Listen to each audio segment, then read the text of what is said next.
Hello guys. We have the 5 seniors here who just graduated. We have Mike Nieto, Adrian Wong, Matt Nieto, Isaac Go, and Thirdy Ravena. Hey, how are you guys? How are you doing? Good.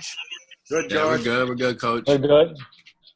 How's anything new you're doing during the quarantine period? Working out palagi pa rin, Coach. Yeah. Staying fit and healthy. Working out. Same. All of you look the same except for one guy. I think he's doing more than just working out. So, Adrian. Adrian has a colorful shirt. Thirdy has colorful hair. There's the difference.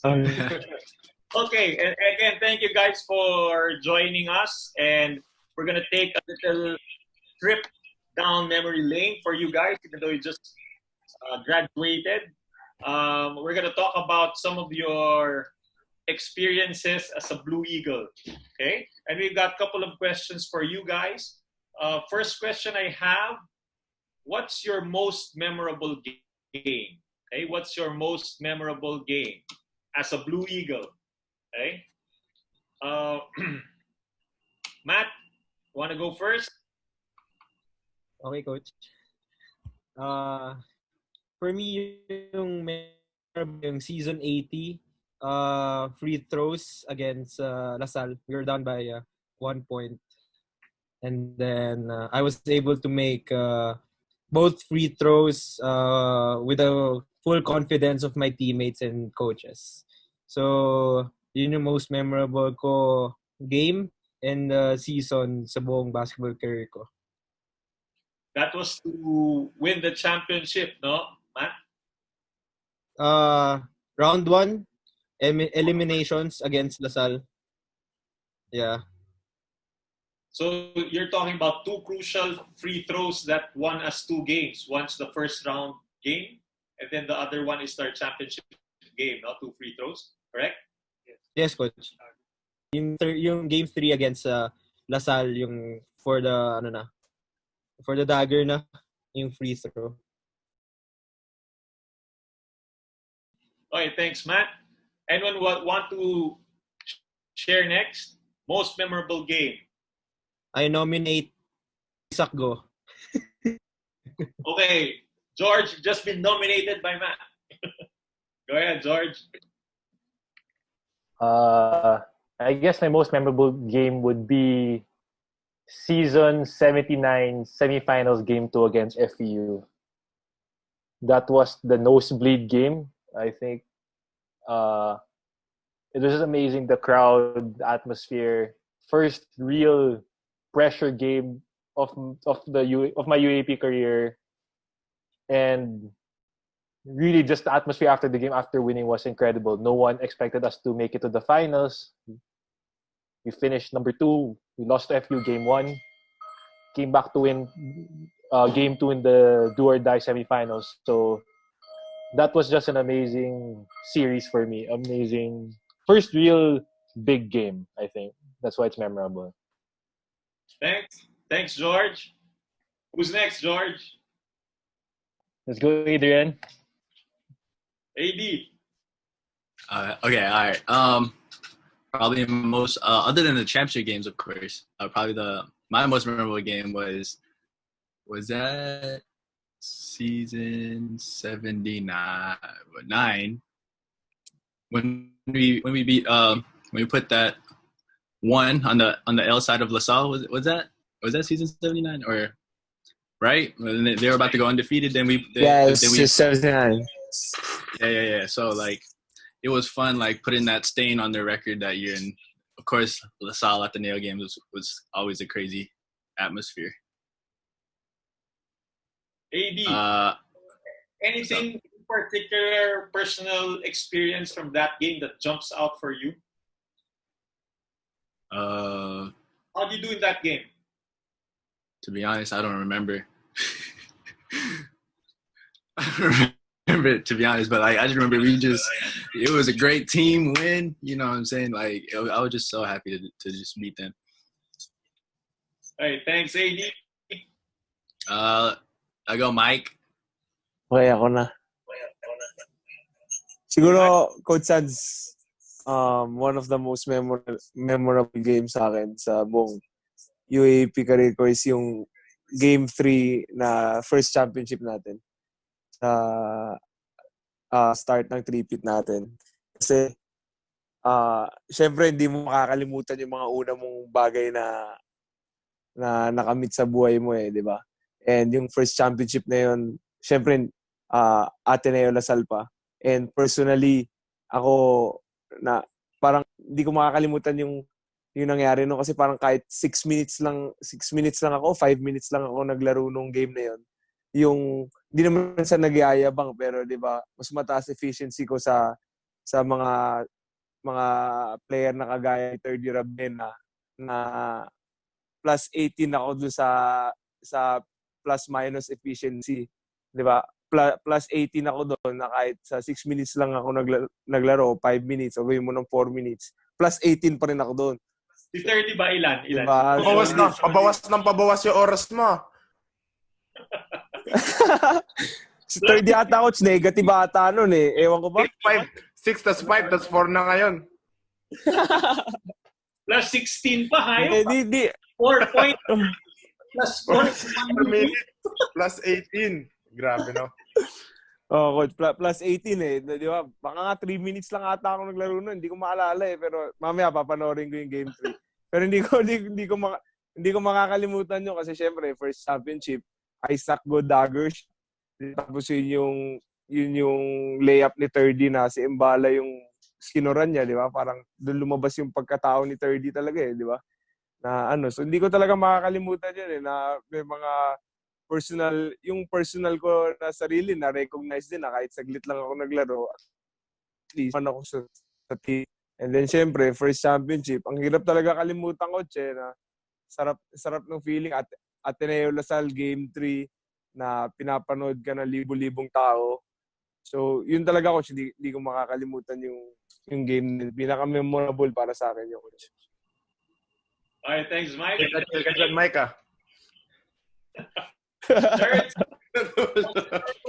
Thirds. Coach, para sa akin, siguro yung Game 2 against FEU no season 80 kasi hindi ko maalala yung last time na sa buong buhay ko naisip ko na nako parang wala na to. Yung ganun talaga na moment. Especially no fourth quarter. Ilan sila, Matt? Down tayo nun? Double digits yun, di ba? Oo, mga ganun. Down double digits ng fourth quarter. Tapos, kumbaga yung feeling mo talaga, parang ramdam mo nung nandun ka sa game na talagang parang medyo alanganin tayo this season na parang nararamdaman mo na parang patapos na nga yung season. Tapos yun, bigla tuloy-tuloy si Isaac sa 3 points, tapos tumira pa siya nakaluhod. Tapos si Matthew, yung sobrang clutch niya na top of the key na 3 kay Arvin. So talagang hanggang ngayon, kumbaga parang hindi ko pa rin maisip kung paano tayo nanalo dun sa game na yun pag naalala ko siya. So yung game na yun, yung pinaka-memorable sa akin, Coach. Thanks, Thirds. Pero George, ang sinasabi mo, season 79, no? 79. 80 sa akin, 80. 79. Yeah. 79. So, nakakatuwa lang na each one has a different most memorable game. Di ba? Nakakatuwa. Di ba? And goes to show that different experiences and also goes to show good chemistry that you talk about different games so that you'll share a different game for our viewers. So, and it's very interesting. Out of those, I would think that you would pick your personal best games as your most memorable one. So it's very interesting for me that you would pick those games. I wouldn't have guessed that those were your answers. Galing. Now, second question for you guys. Most memorable fan or crowd experience. Okay, it can be off court, it can be while playing, it can be practice. Let's go first with AD. AD, most memorable fan or crowd experience. I guess mine was probably my rookie year. I have this one picture where I think I just shot a 3, and then the crowd just roared like super loud. So it was my rookie year, and like it was my first time playing here in the Philippines too. It just felt like it just felt like I belonged. Like dang, the Philippines is real. They really love it here, and like I just remember that. And there was a super solid picture that came with it too. So, but I'm not sure which game it was. I don't remember that though. But that was the moment where you knew that you belonged, huh? Yeah, and yeah, as a Ateneo Blue Eagle. Yup. George. Hey. I guess mine would be from the same game, na season 79, game 2. I remember after we won the buzzer rang, I was walking towards the bench to have the blood treated, and then the whole arena was shouting my name. And according to some of Tita Debbie, it's never been done. Like no one's ever had their name chanted to half the arena like that. So that was siguro my most memorable moment, fan moment, crowd moment. George, you remember what happened there? Diba sinab ka? Yeah. You were out because you had the bleeding nose. Yeah. Diba? And then over time, and then Coach Tab asked to see if George is okay to go back in. So I went and asked the trainers. And then I was about to go to Coach Tab. You didn't wait for us to call you. You just sprinted to the... I remember Coach Tab. I remember Coach Tab called me. Grabe, guys. I remember Coach Tab called me. Coach Tab called me. Okay, George, who's next? Thirds. No thirds. Go, T-Ravs. Hey. Well, Coach, para sa akin, aside from yung sakra... Sorry, Coach. Yun dun sa mga moment, yung mga crowd na moments. Meron time na pumunta ako, galing ako sa condo, sa condo namin. Tapos, bababa na dapat ako sa lobby, papunta ng Ateneo, Coach. Tapos pagbaba ko, pagbukas ng elevator, Coach, may taong nakasuot ng white na t-shirt. Tapos yung print may print yung t-shirt na, Coach, as in picture namin, na sobrang laki dun sa t-shirt. Tapos nakasulat parang Thirdy Ravena, Blue Eagles, parang ganun. Tapos nagulat lang ako kasi sobrang coincidence na nangyari yun, Coach, na nagkita kami dun sa elevator. Tapos ganun yung suot niya. Tapos kami dalawa lang yung magkasama. So, nagpicture kami na suot-suot niya yung t-shirt na may picture namin. So, talagang hindi ko makakalimutan yun kasi sobrang natawa talaga ako dun sa experience na yun, Coach. Siguro nagulat siya. Parehas kami, Coach. Pati ako nagulat din ako, Coach. Yun yung una ko nakita yung picture namin dun sa t-shirt niya. Maganda yun, yung bago yung picture na may picture sa t-shirt at ginawa niya ng bagong t-shirt. Diba? Tapos isa pa. Ayun ako, Coach Sandy. Go, Matt. This natin for Game 3 ng Lasal. Yung sinurprise tayo ng family natin, friends, Blue Bubble. After ng team meeting natin, yung last meeting natin, kasama sila, Coach Tab, kasama kayo. Biglang nagbukas yung curtains ng Moro and then everyone was there. nag-cheer sila, tapos nag-song for Mary pa tayo. Na talagang na-motivate kami lahat as players na ipanalo yung Game 3 community para sa families namin and of course para sa program ng Ateneo. So, yun yung pinaka-memorable. Kasi yung susunod na seasons medyo expected na may ganun eh. So, yun yung pinaka-una. So, yun yung pinaka-memorable. Pinaka-surprise no? Yun. Na-surprise yun. Kasi following seasons, alam na namin ine-expect na namin yun eh. Inuhuli na nga namin na may mga tao sa likod ng curtains. Okay, thanks, Matt. Very interesting, mga most memorable fan or crowd experience ninyo.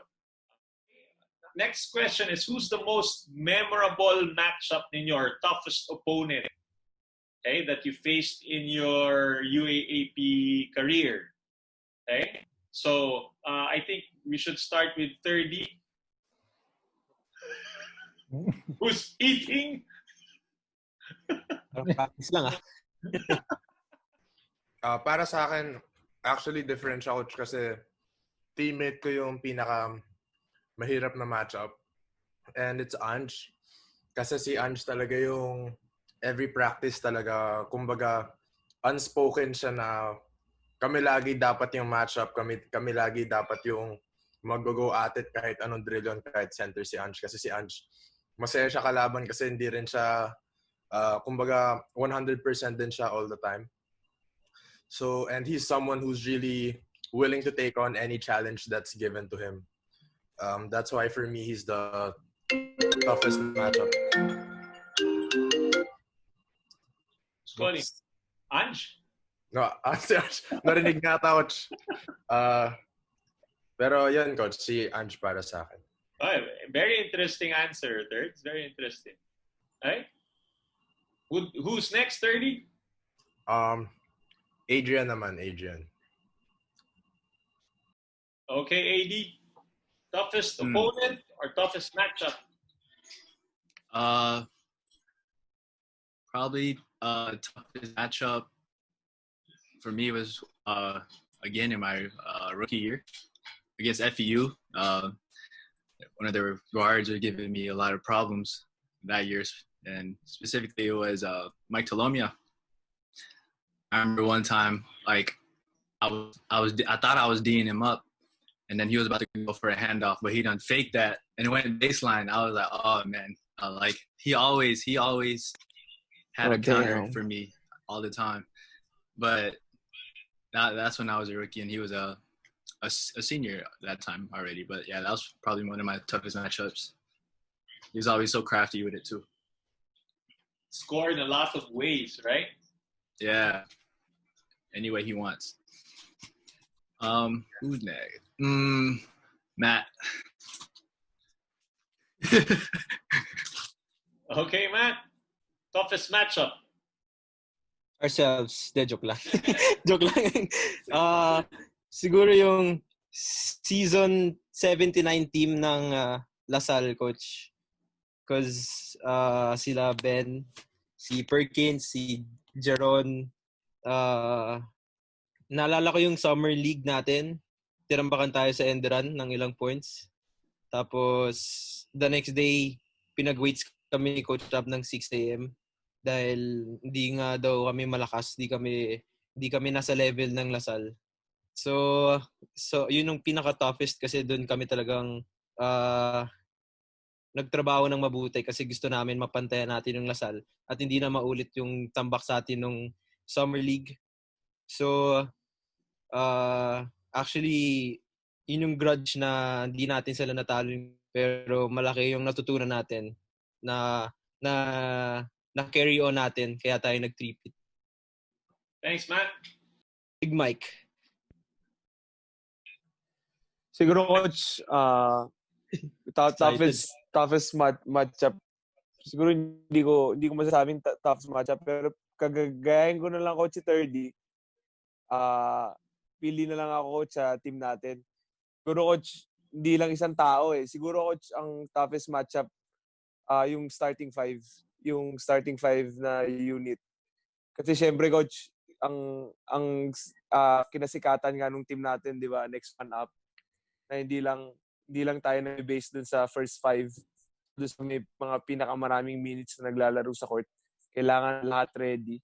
So, syempre, coach, kaming second group, ayaw namin magpatalo talaga dun sa first 5, lalo na dun sa mga 5-on-5 natin, sa scrimmage, dun kahit sa mga court, ayaw namin magpatalo. Alam ni Isaac yan, coach, talagang inaano namin na syempre may bragging rights din may second group na hindi, kaya natin talunin yan. Sila Thirdy, sila Matt, sila Adrian. And siguro, coach, yun. Kaya rin tayo nag-succeed na next man up. Kasi kahit kapag kunwari may masama laro sa starting 5 natin, always ready yung second tsaka yung third 5. Kasi sa practice, syempre, pride din yan. Labanan din ng pride yan. Ayaw rin namin magpatalo na at the same time, natutulungan din namin yung starting 5 na masimulate yung tatakbuhin ng kalaban. Kasi syempre, todo kami palagi para rin matulungan sila para alam na nila yung gagawin nila pag nasa court na. And siguro, coach, yun yung toughest matchup na ayaw namin magpatalong second group sa starting 5 kasi syempre, gusto rin namin ng minutes sa court. And at the same time, yun din doon din tayo nag-benefit na lahat talaga pag nabigyan ng chance, nagsishine. Yung coach. Hey. So, tough. Yes, sir. For the second group, hirap nga yan. Isaac versus Ange, di ba? Mike versus Thirdy. No match. Di ba? Mamu versus No match. Stevie, Pride yan, pre. di ba? Sino man point guard versus Matt. You get yung match up ni Matt. Tapos Coach Hans. Oh. Tapos idagdag mo Coach Tab tsaka Coach Sandy. Yun! Maganda rin matchup yun, Coach. Maganda rin matchup Uy, wala yun. si Coach Tab.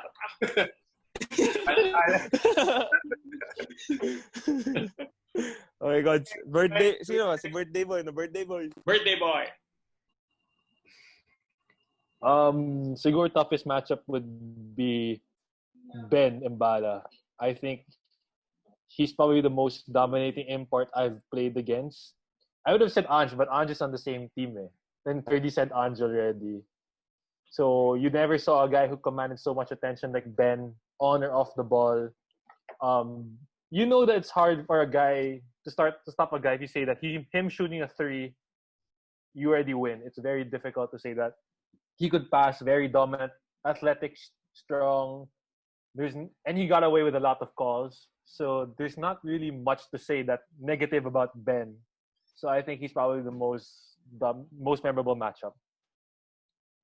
Remember, we had a defensive scheme for his post-ups depending on where the shooter was. We had four three. Post-ups, right? Yeah.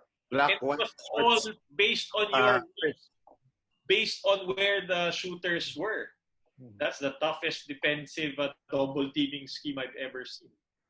Diba? May shorts, black, white ba yan, Coach? Oh, something like that, no? Black And, shorts. to your credit, guys, it's even up to the coaches, It's very interesting also when the people you mentioned or the teams you mentioned, you could see that, ano yung saying?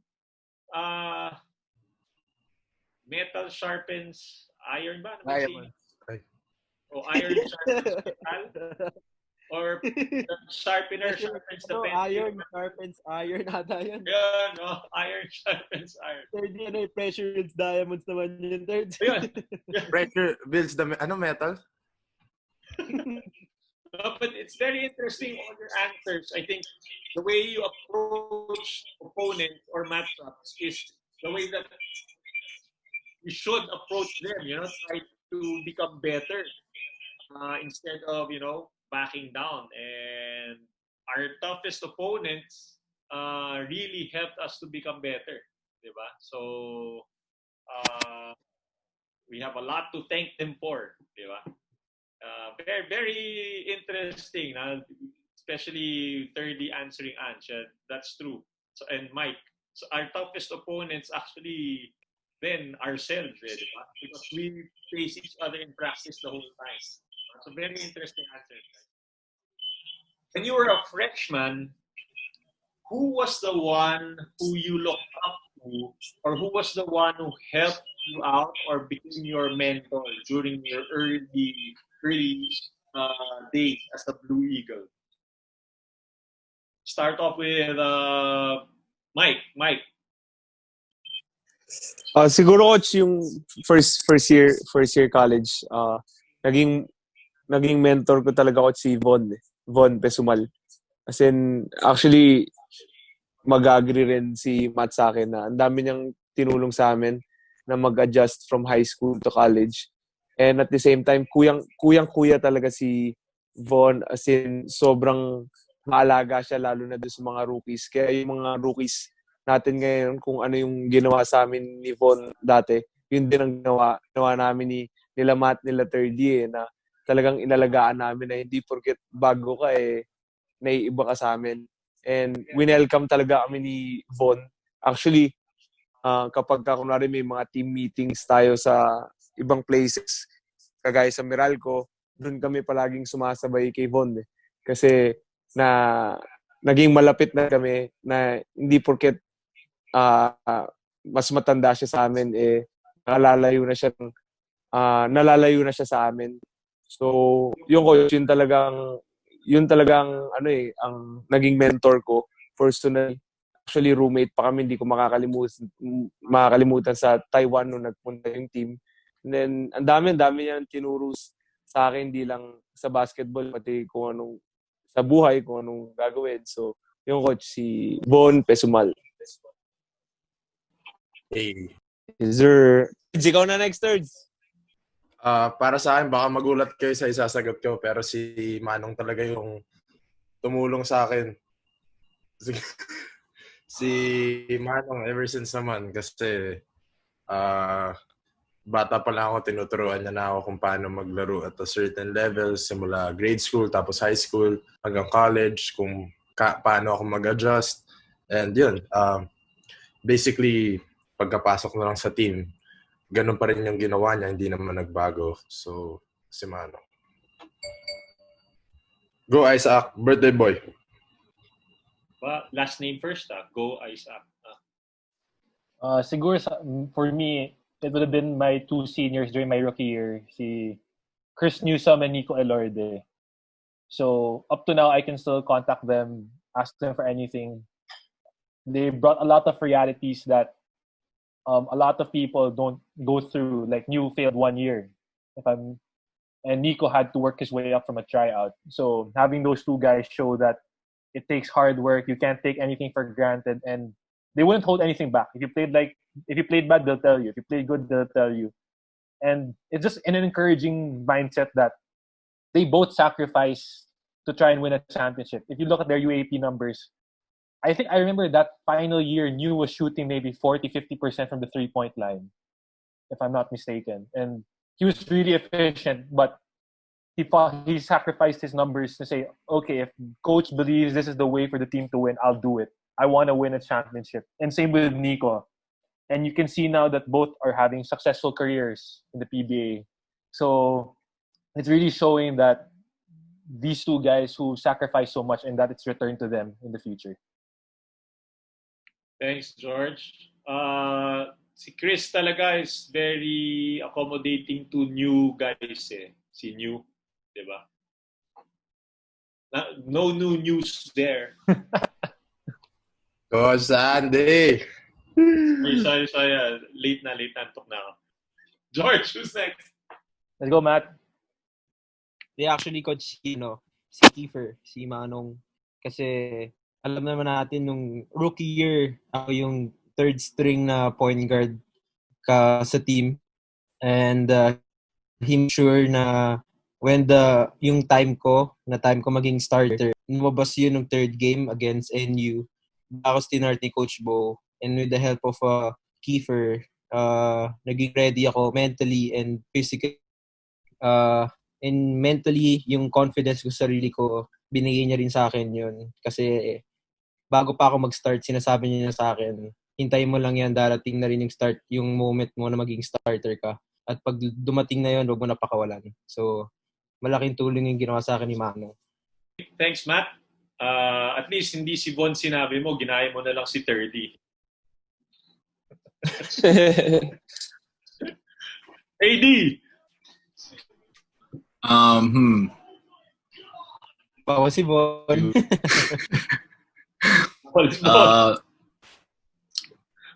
Alright, so mine is also Manong. Bawal rin pala si Igor. Bawal. No, but yeah, like we all like me, Matt, and Mike. Like we came in the same year, so like of course he was always that guy for us. He was that leader that we needed, and he always just made sure that whenever we needed something or whenever we needed a little boost of confidence, or he told us whenever we made a mistake, he told us like the right way of correcting ourselves, and like he was just always there for us on and off the court. He's just a great person. Like I learned so much from him on and off the court. So bonus round, okay? In this round, you can ask anyone here any question, okay? Kung super private or super personal, the better. Okay? So if you have any questions that you want to ask your teammates, now is the time and the venue. Especially if you know the answer already and you want that person to admit. Okay, so any questions? Any questions? Maybe we have some questions from our other special guests here. You may jump in and ask any question for the final round, the bonus round. Okay? Who wants to go first? Isang favorite na moment mo sa aming seniors. Ano yun? Favorite moment? Simula ka kay Thirdy, Coach. Wala. Mahaba. For me, I think, depends kasi my favorite moments with you guys are the moments that we talk It's different situations Limited naman to, Coach. Hirap it's really the times that we get to talk one-on-one either after a bad game or after a loss or after mapagalitan kayo ni Coach Tab, 'di ba? Yun yung mga madami si Thirdy. Yun yung mga times that I remember, I think. So it's I think the most memorable moments for me are the relationship moments natin na we get to talk na either talagang serious talk, 'di ba? Na usapang lalaki na I lay everything out honestly, 'di ba? Tas kayo din, parang we let our guards down. Ako yun yung mga favorite moments ko Sometimes when you're most vulnerable, parang ganon na moments, yun. Ako, yun yung mga naalala ko. Nakalimutan ko na nga yung hindi. Yeah. Ako yun. I think those are the moments that are precious and validated na lang ng championship. Parang, ang sarap kasi pinagdaanan natin to And it's very interesting kasi as coaches or as leaders, whenever we talk, in a way, you have to feel that person's pain also Parang ganon. Kaya kunyari mag-bad game kayo, parang you have to, parang may connection So ako, yun yung natutuwa ako, na we have connections. Yun. Wait ako. Okay, go ahead. Mike, go, Mike. Go, Mike. Okay. Coach, hindi po sa amin May tanong ako sa'yo, Coach. mamili ka coach sa mga seniors, yung mga gumraduate na sa tagal. Hindi sa amin 5 coach, bale, kaming 5. So, sa tingin mo coach, sinong ang ano ba paano ko lang sabihin ang best batch na seniors na gumraduate in terms of criteria coach, championships won, ano ba unity sa team. Okay. Unity sa team, yung kung gaano ka-close yung team coach, kung ano nadala namin doon sa team. Yan coach, kung yung coach, basta yung coach, kung ano mamili ka coach sa lahat sa tagal mo sa Ateneo coach, sa lahat ng mga gumraduate. Yan, lagay na natin diyan yung 5 feet, yung 3 feet natin ngayon na 16-0. Yan coach, balik nakasalalay kami 5 coach sa sagot mo. Yan coach, laglaga. I'll answer this. Of course, this team. Because we can always edit my answer out anyway. No, but I think in terms of honest answer, ito kasi it's like we're a well-oiled machine. Whenever we want something done from you guys, sometimes it doesn't even have to come from us. It's already, you guys fix it already. No, but we definitely, I think, the most important thing, I think, there's a culture, and it's not just, it's weird. I had a Zoom meeting yesterday with the Dark Eagles, my Dark Ages, and it's weird. There's this Ateneo Blue Eagle culture that is passed on, parang ganon, na it's nakakatuwa.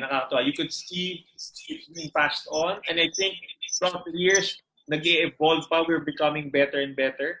So the best mark for you guys is what next year's leaders will become. Kasi that means that you train them well and you form them well to succeed after you guys. So that is your legacy also. Not that you are better than the others, but your legacy is you will make the others better. Diba? So ako, that's what I'm excited to look forward to for next year. I think Tita Debbie has something to say. No, I have a question. Yeah. Patay. Then ask the ultimate question. 5 feet or 16-0? Oh my God, Adrian, we talked about this yesterday. Yeah, we already talked about this. Okay, so ano yung sagot? 5 feet or the 5 feet team says that the combination of the 5 feet teams will beat the 16-0, right? They said that in their interview. Well, I mean, Tita, if they have to combine all 5 years of that team just to beat this team, I think it says a lot, Tita. That's enough. Sandy. Na naman ka.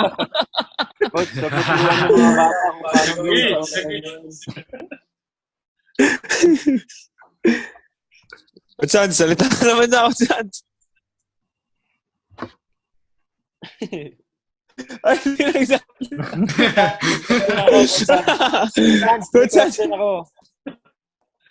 Ay, iba. Sagot pa yung iba.